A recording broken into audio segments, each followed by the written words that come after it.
మామ అందరికి ఒకటే రిక్వెస్ట్. ఈ వీడియోని కనీసం ఆఫ్ అన్న చూడనీకి ట్రై చేయండి. ఎందుకంటే అంత మంచి అప్డేట్ అయితే ఇస్తున్నాను. చాలామంది అతలం-కుతలం అయిపోతుర్రు బర్నీ ఫ్యాన్స్ మాత్రం. అరే! మా బర్నీ ఔట్ అయిపోయిండా? మా బర్నీ ఎలిమినేట్ అయిపోయిండా?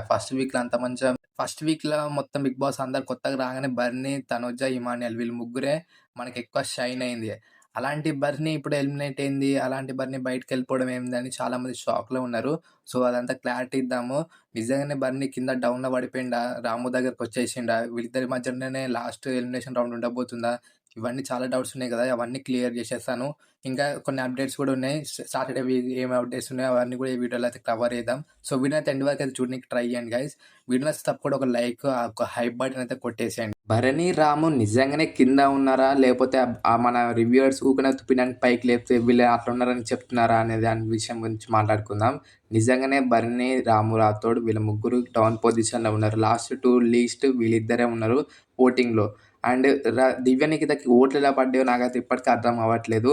అసలు ఆమె కూడా ఈ వారం ఏమీ లేదు. ఒక లొల్లి ఉంది అంతే మాధురి గారితోటి. ఆ ఒక లొల్లితోటి అన్ని ఓట్లు పడ్డాయంటే నేను నమ్మలేను.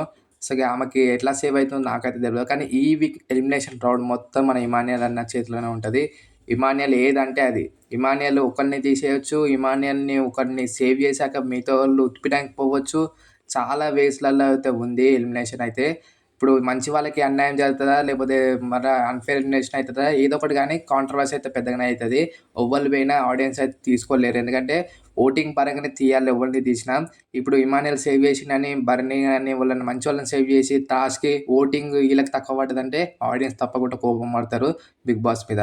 సో, ఆల్రెడీ ఒకరిని శ్రీజని అన్‌ఫెయిర్ ఎలిమినేషన్ తోటి బయటికి పంపించారు. మళ్ళీ అదే చేస్తే మాత్రం ఆడియన్స్ అయితే తప్పకుండా అయితే ఊకోరు. అది బిగ్ బాస్ కూడా తెలుసు. అందుకే ఈ బిగ్ బాస్ ఏం చేయబోతుండంటే బర్నీని, రాము రాథోడ్‌ని ఇద్దరిని సేవ్ చేస్తాడు. ఈ వీక్ నో ఎలిమినేషన్ ఫిక్స్ అనుకోరి. మిగతా రివ్యూస్ ఎన్ని చెప్పినా నమ్మకరు గైస్. ఈ వీక్ నో ఎలిమినేషన్ రాసి పెట్టేసుకోవచ్చు మీరందరూ. బర్నీ సేఫ్, రాము రాథోడ్ సేఫ్, అందరూ సేఫ్. సో, ఇంకా గట్టిగా మిగతా వాళ్ళ గురించి మాట్లాడుకోవాలంటే పవన్ కళ్యాణ్‌కి ఒక చిన్న అంటే తిట్టలేం కాదు. చెప్పిండంట ఇట్లా మార్చుకొని ఇది అట్లా అమ్మాయిల చుట్టూ తిరుగు కానీ ఆళ్ళకి చెప్పిండంట. భీమా పవన్, రీతు కూడా చెప్పిండంట. అంటే గట్టిగా యేసుకున్నది మాత్రం క్లాస్ గట్టిగా పడ్డది. అది మోక్షకంటనా రమ్య మోక్ష, ఇంకా దివ్యాడ మాధురి ఈమె పేరు నాకైతే తెలవదు. ఈమెకైతే గట్టిగా అయితే క్లాస్ అయితే పడ్డది. సో, వీళ్ళిద్దరు గట్టిగా క్లాస్ పడి ఈమెకు ఒక దాంట్లోకెళ్ళి ఈమె పవర్ కూడా తీసేసుకోరు మాధురి గారిది. అది మంచి పని చేసిండు బిగ్ బాస్. ఇక మన సుమన్ అన్నని, ఇమాన్యుయల్‌ని హౌస్‌లో ఎంటర్‌టైనర్స్ అంట మీరే అని వీళ్ళకిద్దరికి ఒకటి యెస్ ఆర్ నో అనేది ఆడియన్స్‌ని అడిగిరంట. మొత్తం 100కి ఓటేసిందంట యెస్ ఆర్ నో అనేది. ఇమాన్యుయల్‌కి యెస్ ఆర్ నో ఒకడు ఆల్రెడీ మితం జరిగింది. అప్పుడు అందరికంటే ఎక్కువొచ్చింది ఇమాన్యుయల్‌కే 91%. మళ్ళీ ఇప్పుడు ఇమాన్యుయల్‌కి, సుమన్ అన్న కలిపి ఇద్దరు కలిపి 100% కొట్టిందంట. సో, ఇమాన్యుయల్ అన్న, మన సుమన్ అన్న చాలా హ్యాపీగా ఫీల్ అయ్యారు ఆ టైంలో. సో, అలా ఇలా అయితే ఈ సాటర్‌డే ఎపిసోడ్ అయితే ముగిసిపోతది. నెక్స్ట్ సండే ఎపిసోడ్ ఇంకా వేరే ఉంటదంట. సో, వీడియో నచ్చితే లైక్ చేసుకోండి. ఛానెల్ సబ్స్క్రైబ్ చేసుకోండి. ఇలాంటి ఇంట్రెస్టింగ్ అప్డేట్స్ కోసం